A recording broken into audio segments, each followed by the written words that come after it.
Hi guys, I'm Therese Wong and this is my cat Chloe. She's my guest in this video today.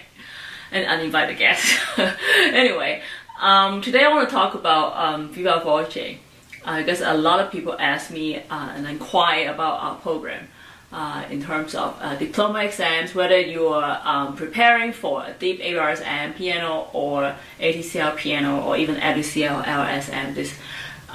You might find this video useful. Okay, so let's talk about the program notes. Okay, so the first thing I always tell people is go to the official site of the exam board. If you're taking the ABRSM exam, go to the ABRSM board website. If there's a Trinity diploma, go to the Trinity website, and they have the official syllabus you can download for free. Okay, so always read the official syllabus because it tells you almost everything, right? In terms of the format for the program note, there's specific requirement in terms of the word count or the format, what they're looking for. So there are things that's not as specific that they don't actually tell you, like how you write the cover, but they do tell you that you shouldn't put your name anywhere in the program notes, okay? Because they don't want to know what the name of the candidate. They don't want to have some conflict of interest. Somebody's the examiner might be marking, and then they know that person, so you don't want to put your name there. Okay, definitely no. And then with the word count is very important.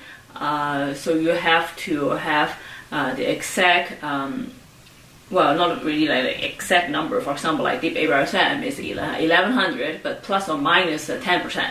So you want to be within that limit. Okay. So with, for example, dipABRSM, actually even with ATCL, it's really similar. Okay.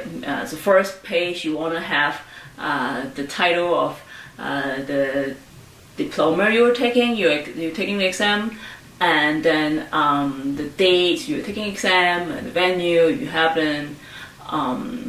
Then the second page would be the program. Okay, like not the program notes, but like the program. What are you playing in the recital, right? So you want to have in the order of how you're going to play in the what are you going to play in the program, right? So you start with like Bach and then Beethoven, whatever piece that you're playing. Okay, so in the order of the performance.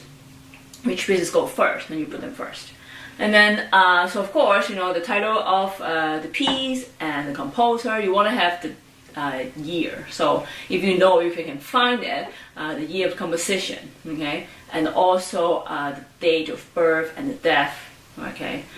The date of death of the composer, okay? So that's what you want.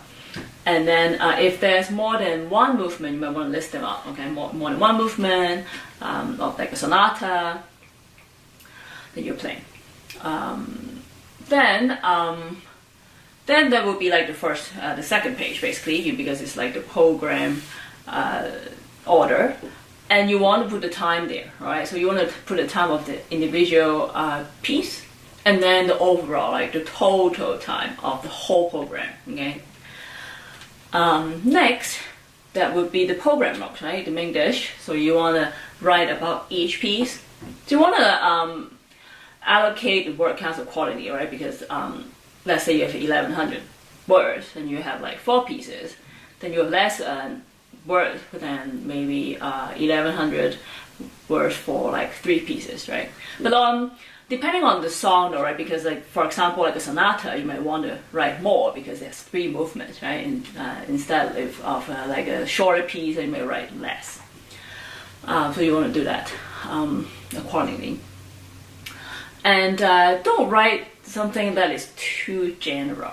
Like, Bach is the German composer, or like Brahms is a romantic composer, nothing that general, okay? So you want to write something that's related to the piece, right? If there's a prelude, like what happened around that year when he wrote that piece, or like what's the prelude, right? You want to talk about something specific to that piece. And then you want to have some description about that piece. I mean, there is something little technical, but not too technical. You don't want to talk about, okay, the rondo form is this, and then it turns change to A major and an A minor and above 35, okay, that is kind of boring. So you want to like, this is the program notes. Program notes is like a note that you would find when you go to a concert, right?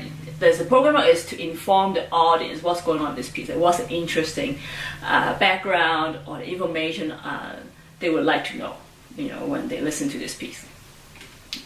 There are a lot of resources you can find online, but of course, use them accordingly and sparingly. Don't copy just like, you know, word from word from anybody, okay? Because there's a copyright infringement, and you want to write your own program notes, okay? So it's good to, you know, after you finish your program notes, have your teacher or somebody you can consult to look at it, right? See if you have the right information and the format is correct. And with the viva voce, what are the questions that they will ask, right? So this is very, there can be general questions, and there's also specific questions according to your program, because your program is different from another person's program. But there are general questions like, oh, why did you choose this, right? Why would you choose this program? And you want to talk about like why you pick these pieces. And then like some general background about the composers, you know, for example, Bach, right? You want to know something basic about Bach, not just the piece that you're playing, but also other pieces. If you're a pianist, right, you want to know other keyboard pieces than just the piece you're playing, like a toccata or like a sonata, right? So you want to know other pieces other than like, let's say you're playing piano fugue, but do you know anything about like other keyboard pieces like a toccata or, you know, like partita, and you can name some of the other pieces, but also maybe non-keyboard pieces, right? Or some orchestral pieces or like opera pieces. So some general information about this composer's input. And of course, very specifically, that piece that you play. So the examiner would refer to the program notes you wrote and ask you some question from there, right? Oh, you wrote something about this. Can you explain further? But not just that, because they also would ask you something specific to the piece. So they might ask you to like talk about the form and structure of the sonata, right? Okay. What kind of form, the sections, and you want to like use the score to point out, oh, what's going on here, some more technical things like the key changes or like the patterns of the music, the melody, the accompaniment, the harmony, where the sections start and ends, things like that. So you also want to know something about the contemporary composers. So who's other composers that's famous in Bach's time, right? So do you know any in the Baroque period? Or any other composers in Romantic period? Let's say Chopin, right? Chopin Nocturne you're playing. So who are the contemporary composers of Chopin, right? And what are the pieces that they have written as, you know, famous or whatever? And then also you have any like favorite performers that you like about playing this piece in specific, like, oh, you're playing the piano fugue, like, oh, I like, let's say Glenn Gould or Murray Pariah, you know, like some performances that you actually really enjoy. So, you know, go to when you listen to a piece on YouTube, not just like you know, listen to it and say, oh, this is great, but like, you know, check out the name, like who played this piece. Find somebody like who's super famous. I mean, can be not doesn't have to be like, oh, you know, like it has to be just Rubinstein or Holloway. So, but you know, listen to many recordings of the same piece.